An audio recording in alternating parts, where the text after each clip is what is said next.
wabarakatuh. Perkenalkan, nama saya Silva Adri Aurora dengan NIM 23140700231. Sebelumnya, saya ingin mengucapkan terima kasih kepada dosen pengampu mata kuliah materi keislaman, yakni Ibu Marhamah, dan juga saya berterima kasih kepada teman-teman kelas PGMIF yang menonton video ini. Saya dari kelompok 12.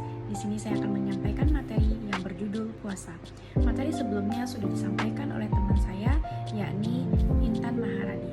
Selanjutnya saya akan menyampaikan materi puasa yang berikutnya.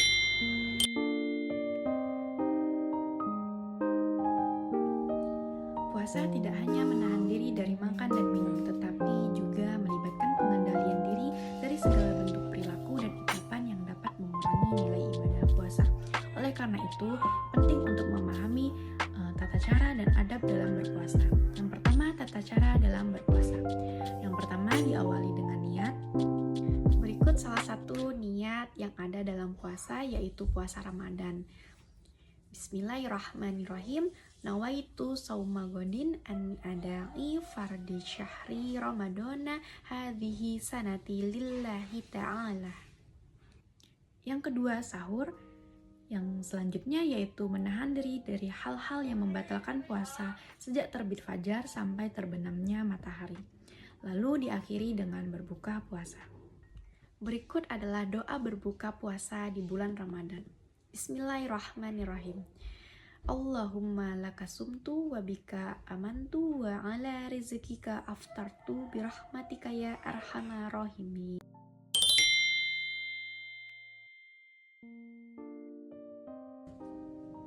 Yang kedua, adab dalam ibadah puasa. Seperti yang disebutkan tadi, puasa bukan sekedar menahan lapar dan haus, tetapi juga menahan diri dari segala bentuk maksiat, baik lisan, pandangan, maupun hati. Yang pertama, kita harus menjaga tutur kata dari ucapan dusta, fitnah, dan kata-kata kotor. Yang kedua, menjaga pandangan juga termasuk adab penting dalam berpuasa. Seorang muslim harus menahan diri dari memandang hal-hal yang dapat menimbulkan syahwat. Yang ketiga, menjaga hati dari penyakit seperti iri, dengki, dan sombong. Setelah berbuka dianjurkan memperbanyak doa dan zikir. Selain itu, berbuka puasa bersama teman, keluarga, dan masyarakat sekitar juga dapat memperkuat tali silaturahmi. Dengan demikian, puasa bukan hanya membentuk ketakwaan pribadi saja, tetapi juga mempererat hubungan antar umat. Yang ketiga, hikmah dalam ibadah puasa. Yang pertama ada hikmah spiritual. Secara spiritual, puasa dapat membuat kita dekat dengan Allah. Nah, saat kita berpuasa, kita meninggalkan hal-hal yang halal demi menaati perintah Allah. Yang kedua yaitu hikmah sosial. Puasa mengajarkan empati terhadap kaum miskin dan lapar. Dengan kita merasakan lapar, kita dapat memahami penderitaan orang lain dan juga terdorong untuk membantu sesama. Nilai sosial inilah yang membentuk solidaritas dan kebersamaan di tengah masyarakat. Di sisi lain juga puasa membentuk kesetaraan. Karena pada saat bulan Ramadan, semua orang kaya dan orang miskin sama-sama merasakan lapar dan haus. Yang ketiga ada hikmah psikologis. Puasa mendidik kita untuk mengendalikan emosi dan hawa nafsu. Pada saat kita berpuasa, kita menahan amarah, menjaga lisan, dan menundukkan pandangan. Hal ini melatih kesabaran dan disiplin. Selanjutnya ada nilai edukatif dan pembentukan karakter.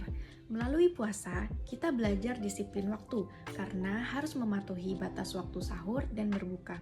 Dan juga kita belajar untuk jujur, sebab hanya Allah saja dan diri kita sendiri yang tahu apakah kita benar-benar menjalankan ibadah puasa. Nilai-nilai ini membangun kepribadian yang konsisten dan bertanggung jawab.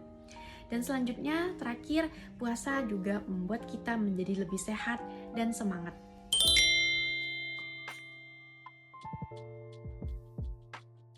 Selanjutnya adalah sesi pertanyaan. Di sini saya akan menjawab pertanyaan dari teman saya yang mana pertanyaannya adalah bagaimana puasa dapat meningkatkan empati sosial terhadap kaum miskin dan memperkuat solidaritas umat Islam.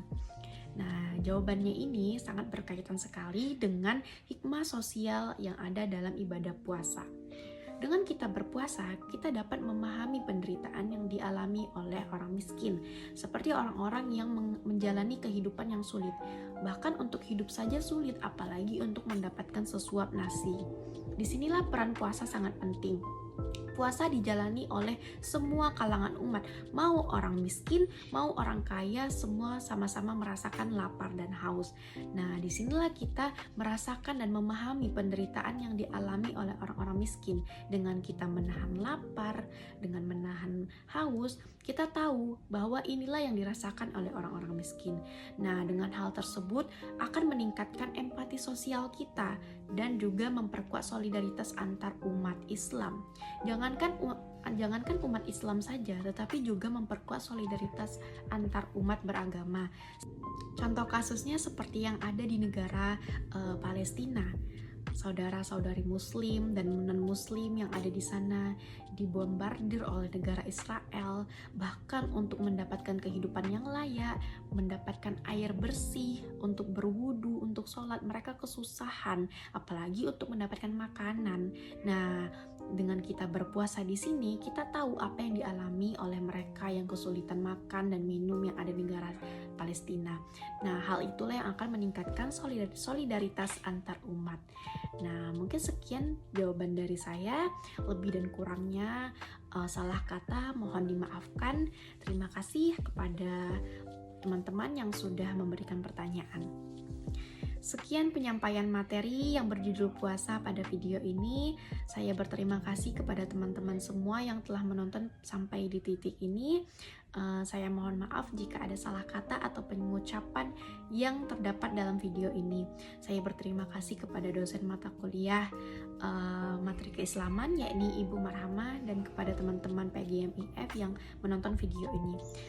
Terima kasih. Wassalamualaikum warahmatullahi wabarakatuh.